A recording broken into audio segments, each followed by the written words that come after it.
Congressman Hank Johnson, who represents mostly DeKalb County and Rockdale County in the 4th Congressional District, has a way with words. In fact, his way with words is so unusual.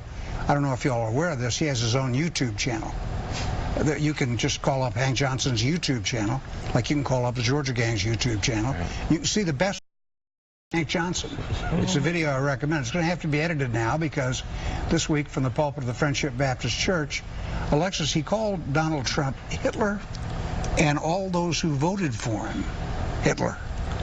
That's a pretty broad brushstroke, isn't it? It's pretty broad, and there's definitely been I guess a position from the U.S. Holocaust Memorial Council warning people to guard against using those expressions because there's no comparison. That's correct. He was a once and a hopefully ever evil person. But I think that his point is that there is a white nationalist tinge to Donald Trump's administration, as well as the supporters who are with him. I don't agree with that. There are those elements out there. There always have been. Yes. There are also radical elements on the left. I mean, we live that, but I think Hitler, the use of Hitler should be out of bounds.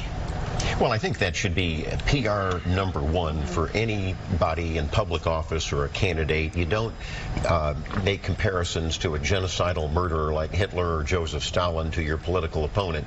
And so I'm glad to see, Alexis, you're condemning Hank Johnson. And yes, I think that this is just another in a line of just very dumb statements. He has to clarify it now because I'm glad it does cheapen, and I think the Jewish groups are absolutely correct. It cheapens what happened in World War II with the Holocaust.